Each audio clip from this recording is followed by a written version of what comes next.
What's going on, everybody? On this video, I have Tony Negrin. He is the co-founder and owner of New Jersey Rising Rebels, also athletic director for Delbarton. Very, very excited to have him on today. I think this is going to be a great opportunity for everybody within the organization, or if you're a parent coming from a different organization, just wanting to know what goes on behind the scenes and how the Rebels are helping you as a family and your players specifically develop and move to the next level. I think this is going to be a great opportunity to hear from Tony, what his plans have been and what they are as this organization continues to grow, and then answer any questions that y'all have throughout this entire call. So, without further ado, man, like take it away. Everybody here probably knows who the hell you are already. So just go ahead and give some 2 minutes of, you. Awesome, Matt. Thanks for the opportunity and really excited and want to start by saying super proud of everything you've accomplished with New Jersey Healthy Heat. It's been tremendous, man. Like the resources you have provided for young men and families who are looking to take this to the next level. It's tremendous, and I'm happy to, be a very small piece of that. So great job on your part. And to everyone on this call, thanks for joining in. Really appreciate you taking the time on a Monday morning, Monday evening, excuse me. It's Monday in school, Monday morning in school still. Mondays are crazy, but really excited to kind of have you learn more about the Rebels program, have you learn more about recruitment, have you learn more about player development, especially now as we enter kind of this weird time of the winter in the Northeast where you might not be sure what to do. You might not be sure who to trust or who to listen to. So really excited to kind of open your eyes and hopefully, take something out of this phone call and video call. So Maddie, thank you so much for having me. For sure, for sure. So I'm going to go ahead and kick off the questions. Again, just as a reminder, I'll go through probably like a 30-minute conversation with Tony. I've got questions lined up that I'm sure a lot of you have questions about already. And then for the last 30 minutes of the call, or however long the call takes, we will answer all the calls until there are no more questions. So my first question, Tony, and I think a question that a lot of people probably have had in the past is like, can you just go over what your specific role is within the organization? Obviously, you're the co-founder and owner, but what does that really entail? What is your role and responsibility within the organization? Yeah, so it started back in 2017. This organization came because I had a few players at Delbarton come to me, actually five of them, say, Coach, listen, we're done with our current club situation and we want to play competitive baseball. We want to be recruited and we have a bunch of friends that want to play. And we grew up playing Little League together. And that's kind of how it all started. And Doug Anderson, who's my partner in this, the co-founder, one of my best friends, approached me as well and had the same thing going on at Randolph High School. And so at that point, we kind of merged our forces and created the Rising Rebels. And, from that time, it's really evolved. We were never going to get into the youth market. Quite frankly, we were solely dedicated to the high school space. And then in 2019, I had a bunch of parents who had younger boys in their families come and say, well, what about 14 and 13U? So at that point, pre-COVID, we started our youth program, and since then it's grown kind of naturally and organically. And currently my role is to make sure that every young man in our program has a voice, every family in our program has a voice. We have an opportunity to ensure great coaching at every level. And that's really kind of my jurisdiction. My jurisdiction is making sure that I have the best men possible to educate our young men and our families on how to get to the next level of baseball, whether that's sixth grade to their middle school team, whether that's their middle school team to their freshman baseball team, or whether it's that freshman who's trying to get on their varsity team, and then our varsity players to the collegiate level and beyond. So that's kind of my role, is to make sure I'm putting men out there in the right situation in front of the right people, to get our guys to the next level, in regards to also scheduling, creating rosters with our coaching staff. It's kind of just overseeing all that. I used to be the boots on the ground, coaching a couple teams here and there, every spring, every summer, every fall. And since I have two boys, 1 4, 1 3, and hopefully they're sleeping at home right now. But it is, I've kind of taken a backseat to being on the field and coaching in tournament play, and more so making sure that college coaches know exactly where our players are. High school coaches know exactly where our middle school players are, as well as crazy as a world that seems to be with recruiting legal now. I have high school coaches reaching out to me about our middle school guys, and just making sure that we have the right men in our program to lead the forces. Definitely, definitely. And obviously the organization has grown tremendously from 2017 to 2024. It's pretty much exploded. You said you started with one team. How many teams are now within the organization? Yeah, last year we had a total of 32 teams. That connects the spring, summer, and fall seasons. We're very fortunate that we serve, just a little bit over 200 young men, from ages 12U to 17U. And I believe that we're at a point right now in our program that we're good with where we're at. So many programs have multiple teams per age group. We feel very comfortable here. I believe that based on our facilities and based on the coaching staff we have and the loyalty that we have in our program, we're very good with the number we have. But it took a while to get there, and it took a while because we wanted to make sure that we were growing organically and naturally and not saturating the product. And so you mentioned Doug, who's the co-founder with you, your partner in this. Can you go over just throughout the organization, maybe some guys of note who some of these parents maybe don't know behind the scenes? I know that, Joe Mageri has been big on the scene lately. People that are resources for these parents that maybe they haven't heard their names or seen their names on an email, but are in place for them.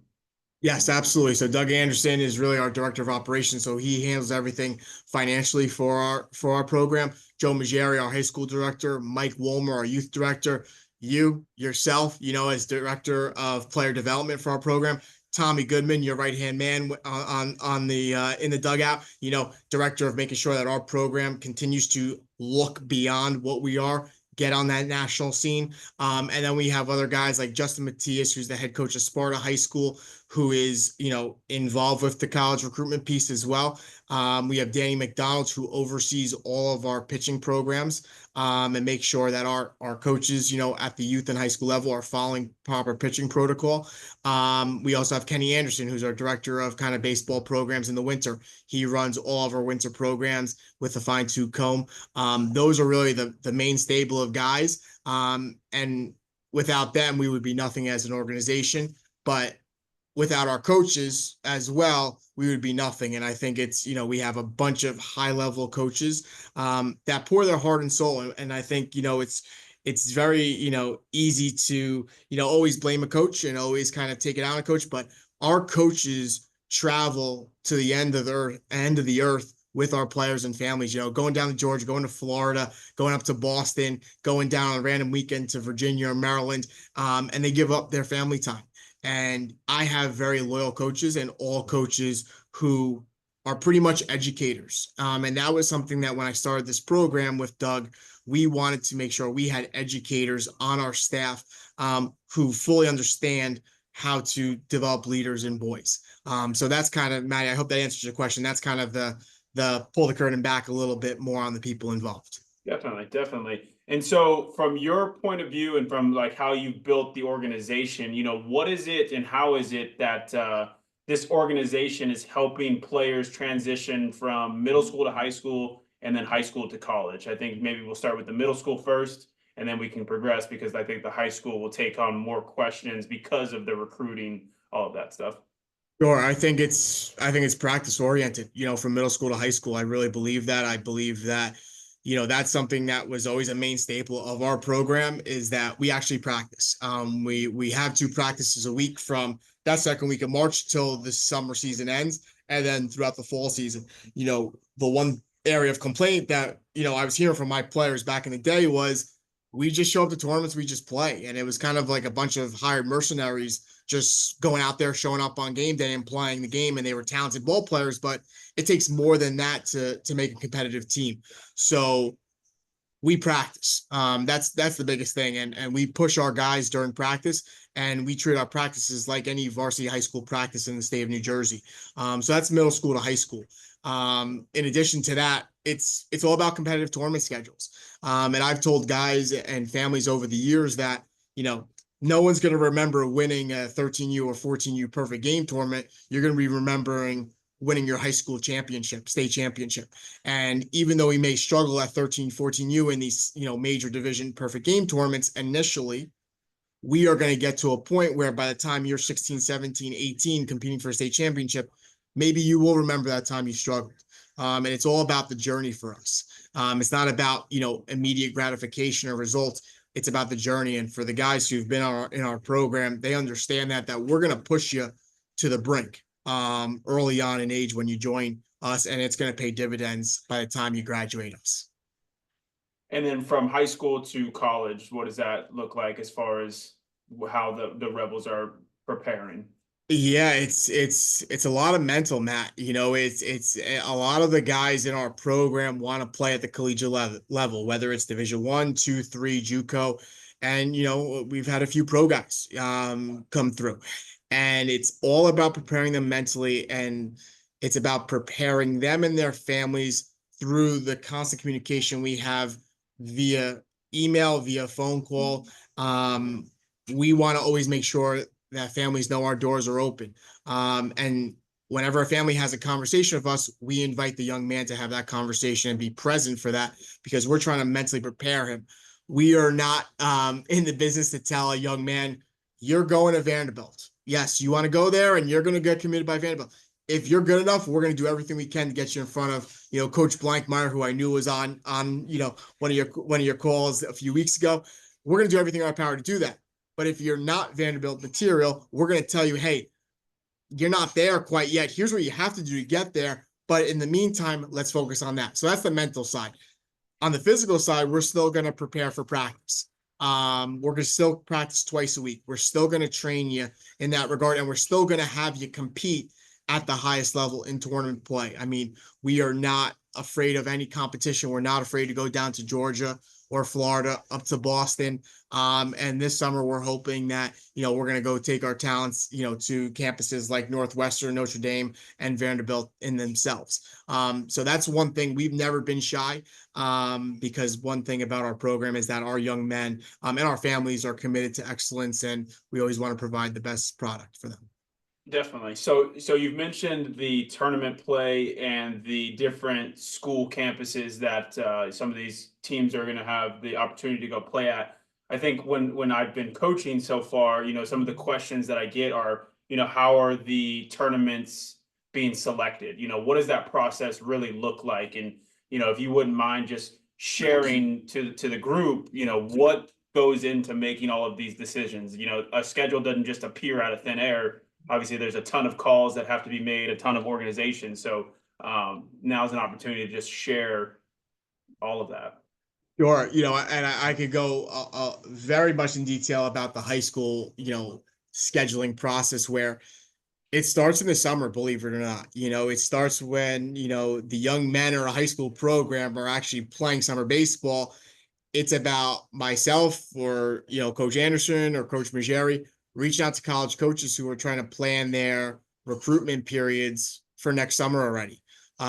We want to always make sure that college coaches are going to be present when we're traveling, right? Because it makes no sense to travel down to Georgia or to Boston or down to Florida in the fall if there's going to be no college coaches there. So we like to get guaranteed college coaches that those stops are on their recruiting trails.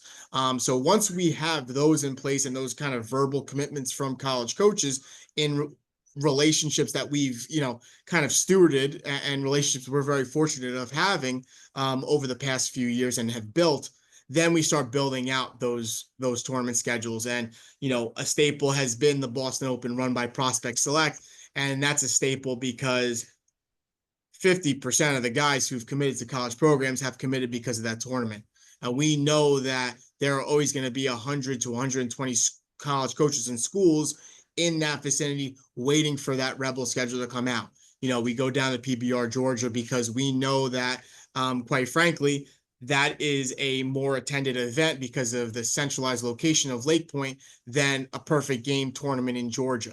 And the one thing I don't want to do is ever waste the family's time, energy, or finances. So we make sure that we're picking the right, tournaments based on what college coaches are going to, especially now with the change in recruitment landscape at the high school level, as well as making sure that our boys are ready to compete at the highest level and what other teams are entering those tournaments. At the middle school level, we are entering perfect game events. We enter that because we always know that we are going to get kind of those national names that we'll face up against. And those spring schedules help our middle school youth teams get ready to go in the summer seasons. So that's kind of like a prep period for our youth teams, middle school teams at the perfect game, Diamond Nation. Even we've had a lot of success at recently over the last 3 years at the youth level. And then we fill in a couple of all-star baseball events because we know that they're going to be, there at the end of the day and competitive. So we feel good about the schedules we pump out there. And we like to get commitments, on who's going to be there, especially for our high school guys. At the youth level, it's a little bit easier because we know the type of organizations that enter the perfect game in Diamond Nations, and we feel like we stack up with the best of them. And so you mentioned the connection between you and some of the college coaches, Joe and the college coaches, myself and some of the college coaches. For you specifically, having been through the organization, sitting at the top, what does the process look like on your end when a coach is interested in a player within the Rebels organization? Or how are you putting players in positions outside of just putting them into the tournament, where a scout is there, but they may not see, said player? How are you and how is the organization helping promote players as well? Yeah, it's all starts with, that initial conversation we have with families when they enter high school, whether it's a freshman or sophomore year and they join our program, right? It's taking that intake call. It's taking that initial call. You say you want to play college baseball. Okay, here's what that means. Here are the steps we're going to take. And, from that point on, it's okay, here's where we as an organization see you as a player. Here are some schools based on that where you should look into. Let's start building out lists from there. In that time, we give our players and our families about a month to get back to us, and say, okay, here's the list, no rank at all. Here are places that I would love to see, myself go or my son go to. And then from there, we have a conversation. We get those schools on our sports recruits, our recruitment platform, that every high school Rebels player has access to, and new players will have access to in a couple of weeks. And then we start putting their videos on there. We start putting their academic transcripts on there, their PSAT, SAT, ACT scores on there. We start then from there, start talking about how to email a college coach, what that intro email looks like. And then the moment a young man in our program sends one initial email, I get to see that. I see that it's out there. And then I hit that college coach with an email, with a text message, or with a phone call, depending on the nature of the relationship that I have or one of our coaches has with them. From that point on, the conversation is ever flowing, right? A college, list will always change. It's ever changing based on a player's needs, his major, what he wants out of a college experience, or skill set change, right? As I'm sure you're well aware of, Matt, like a young man can jump from 83, 85 to 90 to 92 within a calendar year. So all of a sudden, that list of colleges that started at 83, 85 is going to now change from 90 to 92 because he's getting attention. So we try and handle that in-house right away in the winter through communication, through sports recruits, and the staff's interaction with college coaches a young man has expressed interest with. And then during the summer, we hit college coaches every Monday with an email about where our players are. And that's something that, we don't promote, we don't show on Instagram or Twitter. But that's something that we do in-house because we always want our players to be seen and be noticed. And that's something that we're very, confident in. We're cognizant over that college coaches enjoy that interaction, that simple email saying, hey, I got Matty De La Rosa, pitching at, Diamond Nation Field 4 at 10:15, They gonna on come to Tuesday. that. They gonna And come to they're that. 100% coming out. You're gonna have a packed house for that one. But that's something that we do, every Monday throughout the summer, regardless of what age you are at a high school level. So, and from there, it's, prepping young men to answer phone calls, in the recruitment process. What does August 1st look like, right? Is August 1st really that big of a day? No, it's the days after August 1st that you got to be, understood. Those visits, how to prepare for a visit, how to dress for a visit. We take all that stuff individually with each family as it comes up, but we're hopeful that we're prepping every family and young man to be ready for that day Yep. leading up to it. Of course, yeah, and with how many players there are, over 200, how many would you say are in the recruitment process right now?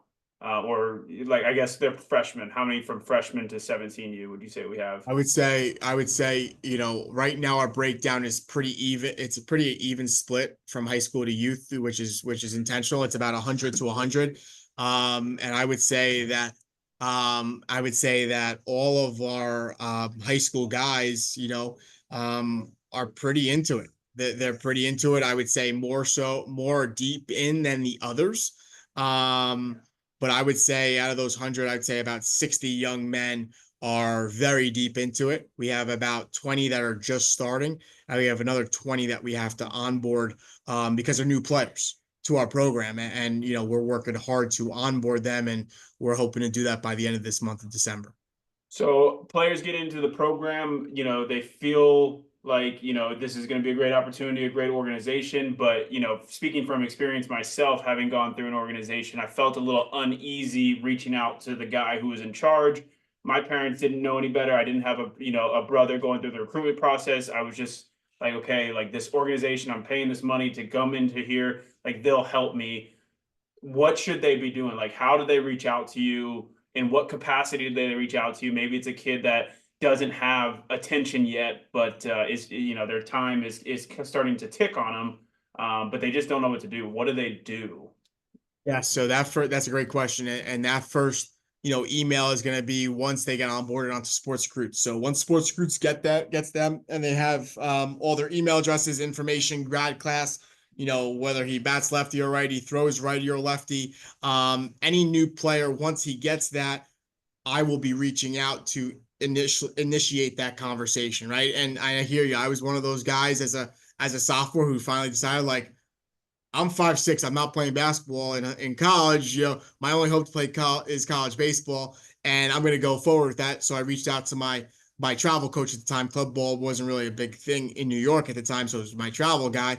And then we started that process. So I know I was hesitant to do that. So based on personal experience, I'm going to be the one reaching out. Joe Maggiari as well is going to be the one reaching out to those new players to get them onboarded. And then from there, it's kind of a seamless transition. But once Sports Recruits gets our new players on their platform, that gives us the go ahead saying, okay, they're in, they're good, they want to do this. It's go time. Yep.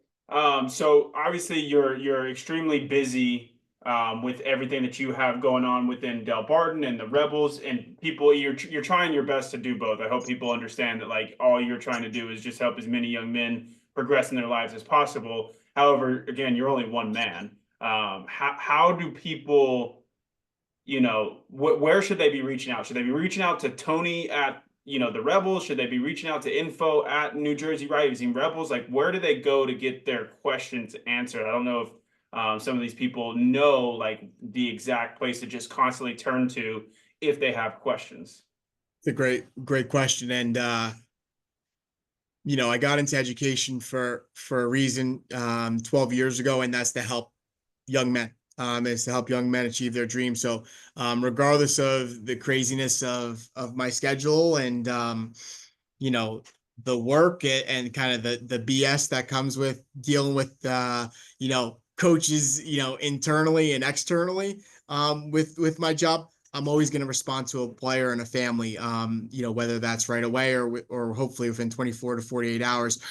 Maddie, my best answer is my cell number, to text me. I think that's something that, because I have two young children, my phone is always attached at my hip. And again, if my wife's calling me, I'm gonna always pick up. Especially if it's a family matter. And if it's a family or a young man, I'm more likely to answer them first and foremost than anyone else because I know that there's something they need answered. And that's the reason why, my heart's in education. And so my cell number is the best. Emails, my Delbarton email. That's the one I check the most. And I'll put it in the chat when we're done and doing Q&A. My Rising Rebels email doesn't go to my phone. It just stays on my laptop. So if I don't get to my laptop at night, those emails could go unanswered for a little bit. But my Delbarton email is my go-to. My personal cell is my go-to still, and that will never change. And let me ask you this, like, should people be reaching out to you, or is there another Yes, where they yes, yes, 1,000%. That's one thing that what's the expression? Leopards never change their spots, right? I Is that an expression? Something like that? don't know Right? that. Something like that. I'm always going to be there for the guys and the families because that's why I got into this. And that's why, I'm very fortunate to be in the role I am at my school at Delbarton. And, I just want to help every young man and family along their way to achieve their dreams and their hopes. So yeah, reach out to me directly. Okay. Um, a couple more questions here, and then we'll open it up for everybody Yeah. else. You know, when you've been in this business as long as you have, you hear rumors of your own business as you grow it, right? What do you think the biggest misconception is that you constantly hear about the Rebels that you want to get out in front of? I think the biggest misconception is that we're not competitive on the national stage yet. And you know, you've been there at tournaments at the national stage with our guys. I've been there. We're right there. I would say that we are one or two arms at every team away from being able to make a lot of noise and surprising noise. And that goes back to what we do internally is we have athletes and we have competitors, and that's something that a lot of club programs and club leaders in this space wish they had. Is yeah, they have baseball players, which is great, but they don't have athletes, and we do. We have guys who do it both ways. We have guys that can swing the bat and throw 85 to 87 on any given day.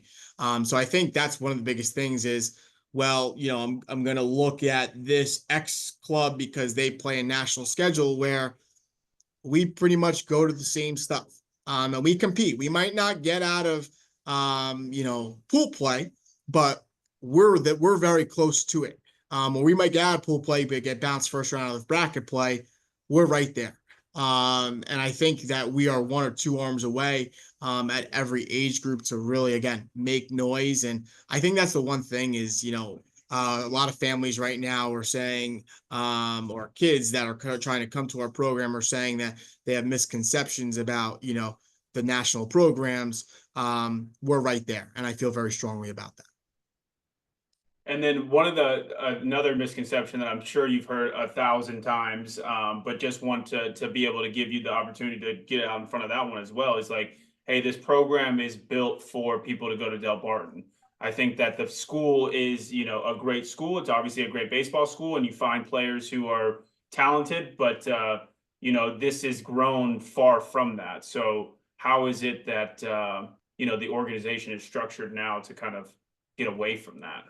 Yeah, I'll be honest with you. I've said it since day one, and I used to put out a letter, quite frankly, internally to Delbarton folks, parents and kids, saying, because you are a member of the Rising Rebels does not mean you are going to make a Delbarton team. And I've been able to get away from that. That was like 2019 was the last time I did that. I know it's out there.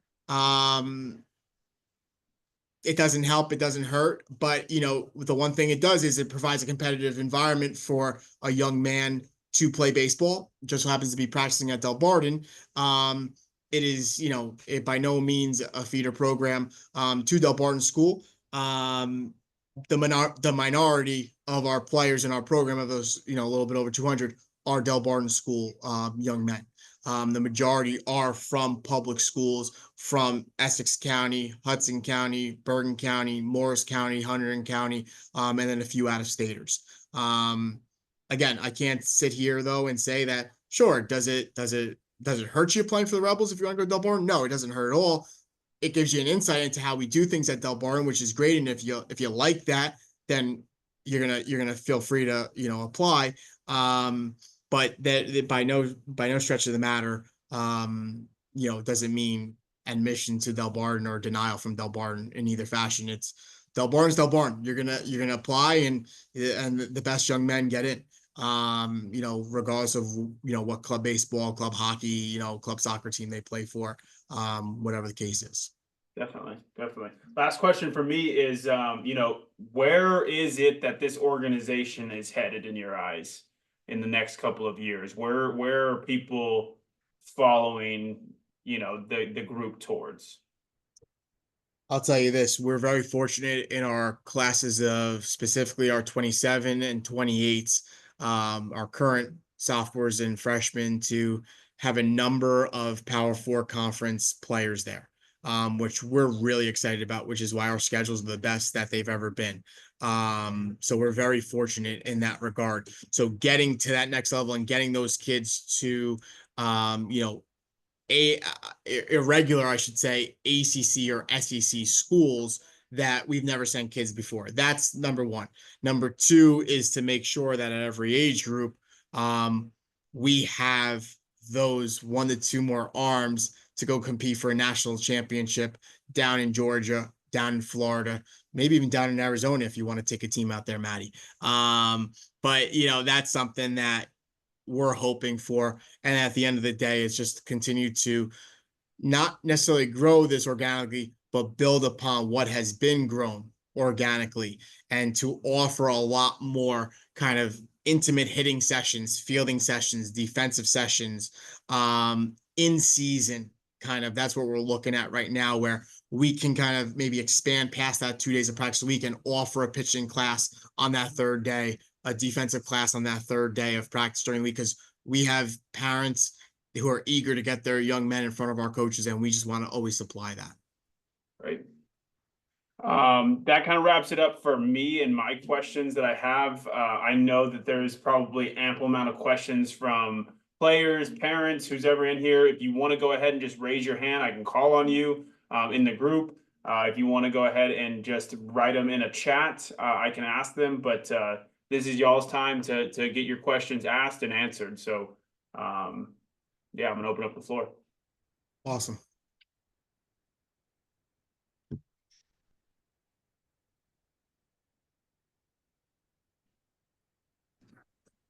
Hey, And Matt. I'll say, Hey, sorry. Matt, Tony. Yeah, I'll get started here. This is Roman Gabriel.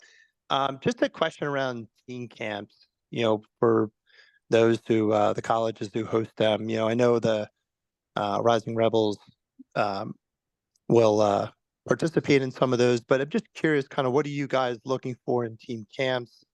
Both through the Rising Rebels, but also as families, players look at them individually on their own. What are some of the key things we should be looking for? There are certainly no shortage of them. Just kind of curious your thoughts about team camps and how we should all be thinking about them. Roman, that's a great question. And I'll start by saying we go to team camps because we put teams in team camps because of the relationships we've built with those coaching staffs that have been running them and who have committed to being at those team camps. So we know that our young men are going to be looked at, equally, and fairly, and quite frankly, with a little bit of bias, knowing that we have tremendous young men with a high-end academic ability and a high skill set with great character. So that's kind of how we pick our team camps. When you're looking at prospect camps for, your sons, for example, it's all about fit. And that comes with, where should, your sons be looking in the college recruitment process? Should a young man go to every prospect camp? No, not at all. They should go to the ones that fit with the schedule given to them, because part of the reason we put our schedule together is that so families don't have to feel the burden of going to several prospect camps. Let's bring the coaches to our players on the field in a team setting and go to those places those coaches are going to be at, rather than you spend hundreds of dollars or thousands of dollars to travel up and down the East Coast or out to the West Coast or down south to ensure that your son's being looked at with 100 other players. So that's why, the families that, I've spoken to over the last few months, I always tell any invite your son gets, please forward to me. I'll be able to answer you honestly and authentically about, is there interest there from that college? But that's part of the reason why we go to team camps, is to make sure that the players that are on our roster have that fair chance. And these are schools that are actually looking at our players and are actually interested in legitimately recruiting them rather than just collecting, a paycheck, if that makes sense. Yeah, thank you very much. You got it.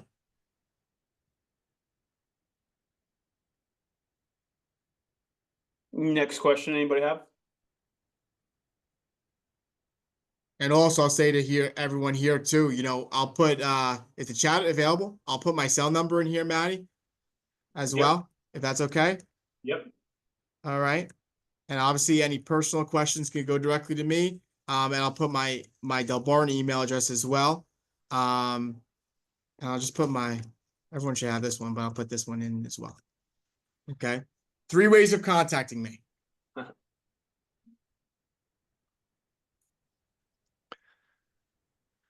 Hey, Tony, this is Dan Rossatini. You talked Hey, a little bit Dan. about new player onboarding and wanting to get that done by the end of December. Is that for well, first, so for a 2029, a 14U, do you consider them middle school because they're in 8th grade now, but they're right there. So what is that, in your opinion, the way you manage your program, is that a middle school or a high school age?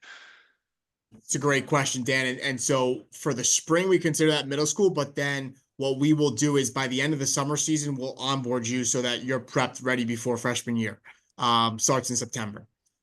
So that's still technically middle school because they're in 8th Okay. grade playing spring. And then in the summer season, we will start onboarding you onto sports recruits and getting you acclimated to that process. And if you wanted to jump in and start that college recruitment process, we will start that. We've had several families do that this past summer. It's worked out tremendously. Their sons are active on sports recruits, have already emailed a bunch of college coaches, just intros, and it's been wonderful. So again, that happens in the summer, and our Okay. spring season is middle school. Yes. Okay. And is that the same? They still practice twice a week, Yes. that age Yes. group, and at Absolutely. Delbarton? Yes. Correct. Okay. Awesome. Correct. Thank you. You got it. Thanks for the question, Dan. Taking more. Again, feel free to message me if you don't want to speak out loud. I will keep asking questions.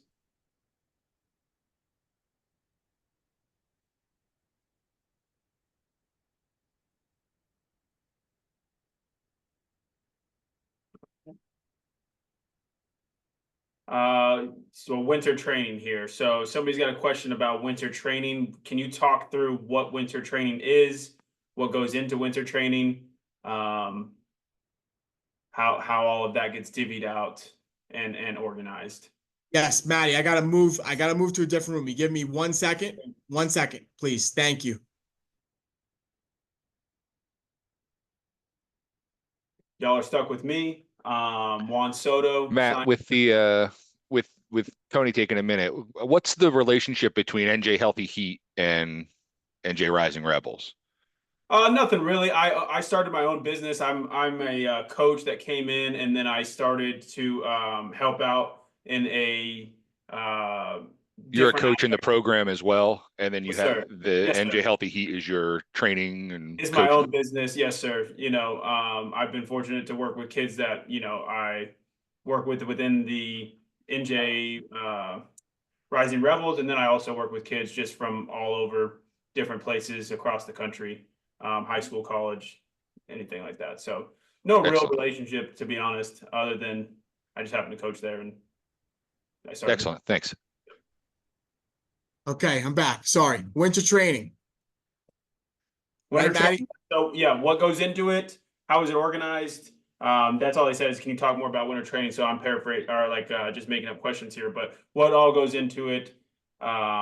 Is it mandatory? All that kind of stuff. Like, Yeah, so we're very lucky. 68% of our current players are multi-sport athletes, and that's something we're very proud of. That's something that we promote. And again, we want athletes in our program, so it is not mandatory. If you're not doing anything in the winter, it is strongly recommended, but still not mandatory.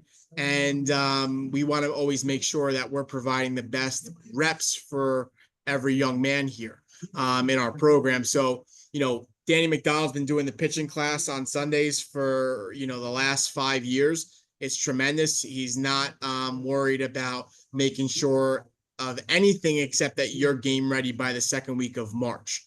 So he's going to kind of build your pitch count up, work on your off-speed pitches while also making sure that you could field your position. You have pickoff move, all that stuff to make sure you're game ready by the second week of March. Our catchers are integrated into that class as well. They do a lot of, pick series. They do a lot of, bunt defense, all that good stuff. Our defensive sessions happen after that, which is solely defensive. It's an hour, 15 minutes of hardcore, intense, intimate defensive drills based on your position. We offer a hitting class at the arena, which is new to us this year, which we're really excited about on Thursday nights. It's an hour and a half of straight hitting. We're not hitting live off pitches, but we are introducing tee work. We're introducing front toss, side toss, all these different types of drills in an effort to make sure that we hit live by the end off of a coach. And situational hitting. We end every session with situational hitting. So that's kind of what we offer in the winter. Again, it's not mandatory, but it is, a good 8 to 10 week program, depending on the class, that we are getting, after it. And we're making sure that our boys are ready to go in the spring, whether you are a middle school student or a high school student, ready to make their varsity team.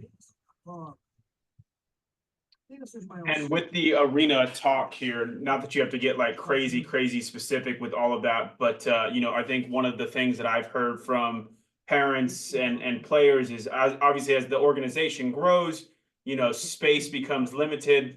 What is it on your end that you're kind of in the background trying to do? I think that obviously you've got some plans, but you're going to keep growing, and I think people are wondering, like, where is that going to end up taking everybody?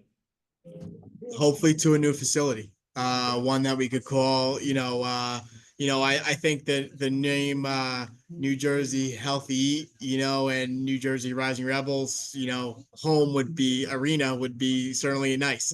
Something of that nature, right? I want to make sure that we are always keeping our eyes on the future, and we have a lot of coaches that are giving private lessons, that are doing these classes. They just don't have a home, especially in the winter times or in the spring or the summer or the fall when it's raining out. So, one of our grand plans is to hopefully open up a facility of our own one day. We've come close a couple times, and we feel like we're gonna get across the finish line, rather quickly here. But it's something that we want to make sure that we do for our players and our families who are committed to us. And when the time is right, we're going to do it. And when the space is right, we're going to do it too. We're not just going to jump into a facility just to say that we have one. That's something that we're not going to do. So that's, we're excited about that. And hopefully that happens sooner rather than later.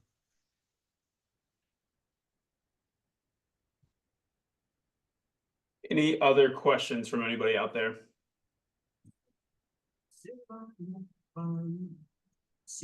Can be about your specific player, can be about the organization, can be about recruiting, anything that y'all want here.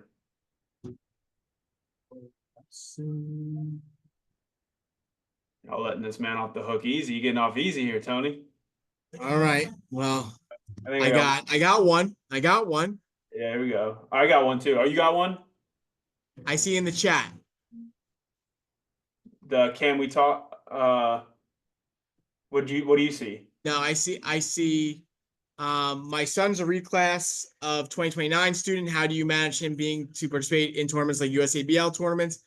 Is based on age and not graduation year. If his age doesn't mean tournaments requirements, thank you for reaching out. And I don't, want to say who reached out because it's a direct message, but that is something that we will talk about via email. So feel free to reach out to me.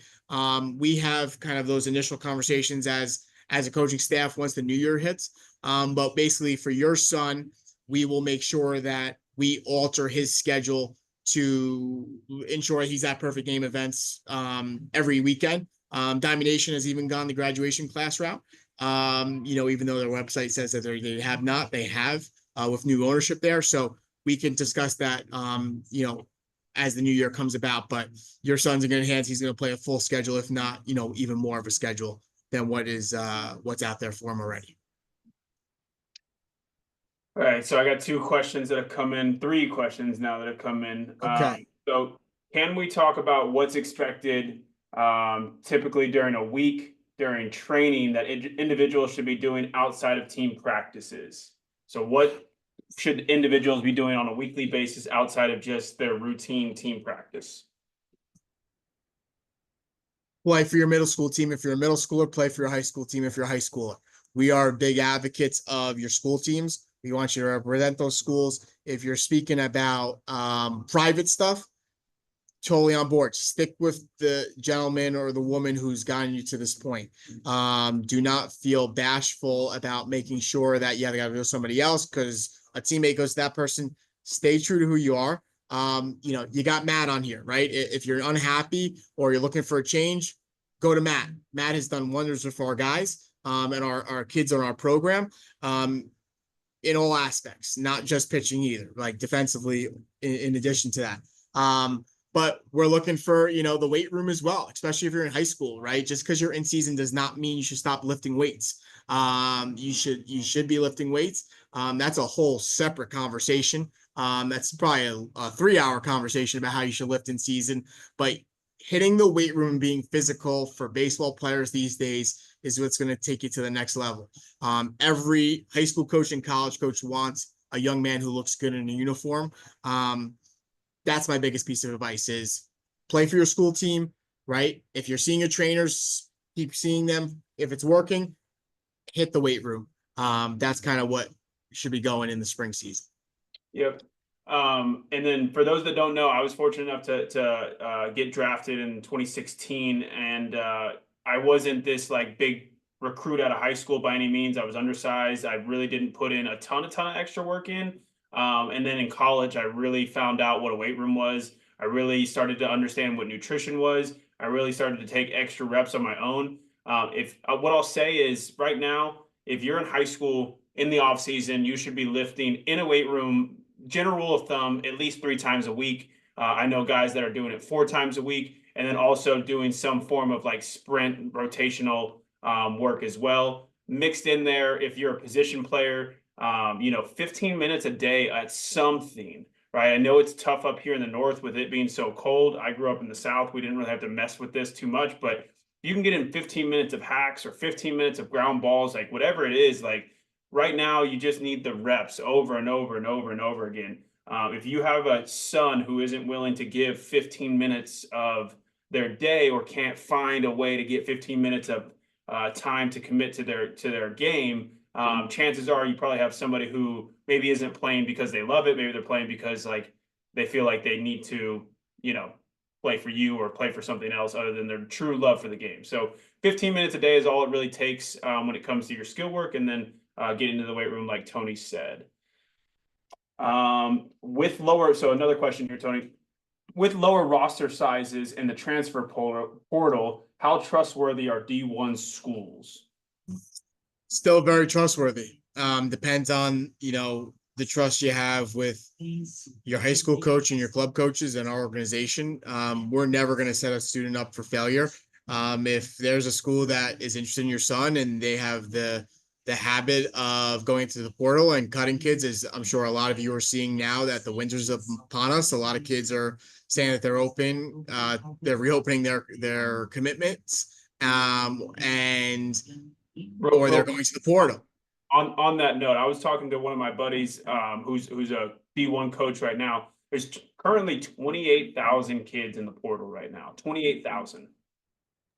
There you go. And it says, whatever every school in Division I baseball ends up getting to the 34 number, that has basically at the very least eliminated 1,800 roster spots across Division I baseball, which is just unfathomable. This is a big year, and this is going to be a big year in which our staff's going to be following the trends of what certain schools take. Luckily, there are a lot of coaches that are still looking to develop young men and want them out of high school. And those are the programs we're chasing. But at the same time, there are a lot of programs that may prefer a high school arm rather than a college position player out of the portal. That's something also we're trying to follow. So that's where those in-depth, intimate conversations with each family in the recruitment process is helping out. But you can still trust D1s 1,000%. It's just you got to make sure that you're being informed on those Division Ones the right way, and that you trust your high school coaches, your club coaches, and the organization in itself.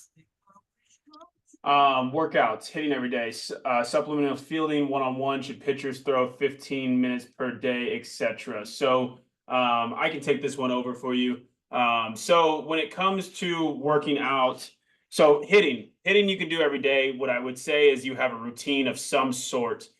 There's guys in the big leagues who have taken their routine from high school all the way to the big leagues and haven't changed it. I think now with social media, kids can get lost in new drills and new experimenting with things, and they don't understand exactly what they should be doing.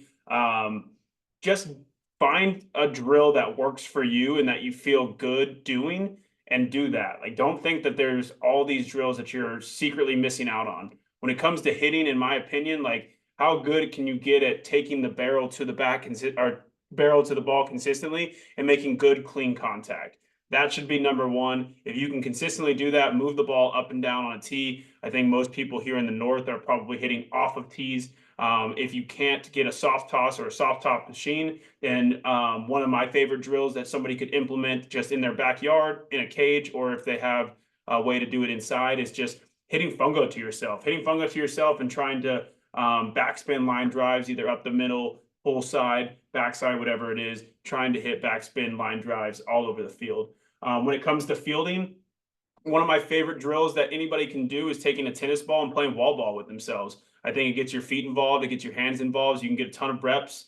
You get a ton of different hops. You can take the different variables of a tennis ball, a lacrosse ball, and if you have a net, you can throw a baseball. You can play with all of these different things. One, if you're playing tennis ball with your hands, you're working on soft hands. It's very tough to catch a tennis ball over and over and over again without it hitting your palm and bouncing off. So you have to have soft hands there. If you go lacrosse ball, you can start to implement your glove. Obviously, with the baseball, you can go with your glove. You can just field yourself ground balls in a basement. I mean, there's tons and tons of drills online on YouTube that people can find. If you're not able to find a couple of drills for YouTube, I'll just be quite honest, like, you probably just don't want to get better at fielding enough. When it comes to pitching and throwing, this is where, things get a little dicey. There's no one general one size fits all. I don't think that, players should throw every single day, but I do think that players should be throwing almost every single day.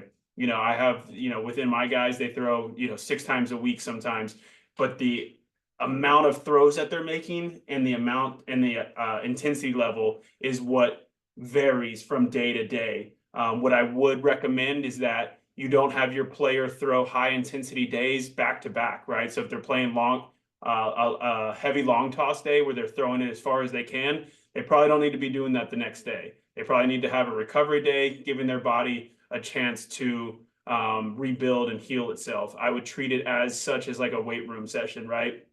You would never go in to a weight room and max back squat and then the very next day go back in there and max back squat, right? So you have to have these days when you're throwing that kind of simulate what a traditional lifting would look like. So right now, I would say if you're looking for just a general rule of throwing, have them play light catch right now for the first, next 3 or 4 weeks, 3 times a week. Light catch, warming up the body properly. Again, there's just so many things that go into throwing because of the high output of injuries over the last, few decades that are really putting a microscope on how kids are going about their throwing. You can overthrow. So if you have questions about throwing, there's tons of resources out there. I'll be a resource for you guys just because I have my business. Like, I'm a part of this organization to help with the understanding of what's going on in pitching. So if you have questions about that, I'm more than happy to be a resource for that. Or if you want to work with me, again, that's not what this is about whatsoever, but I am a resources. There's tons of resources. I know Total Arm Care does a great job. I'm sure that there's plenty of other places out there that do a great job as well. So look into that, but be careful with what you're doing on the throwing side. Long-winded, but good question. Spot on, Matty. Spot on.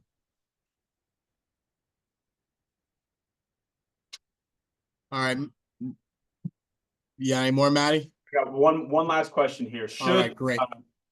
Should you have all your resume / CV stuff like school clubs, volunteering, etc. on your X Twitter profile, or just GPA and baseball stats? GPA, baseball stats, save your brag sheet, which is your student activities and all that stuff for your sports recruits, and a resume. And that will get pumped out in the email you send to college coaches. But Twitter, GPA, stats, link to your sports recruits, and you're good to go.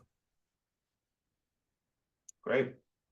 That's probably going to wrap them up. Unless anybody has any final words here, put them in the chat and we'll ask one more. But Tony, what are your takeaways here? What's the last message to everybody here? Nothing, Matty. I really appreciate you having me on, and for everyone who joined.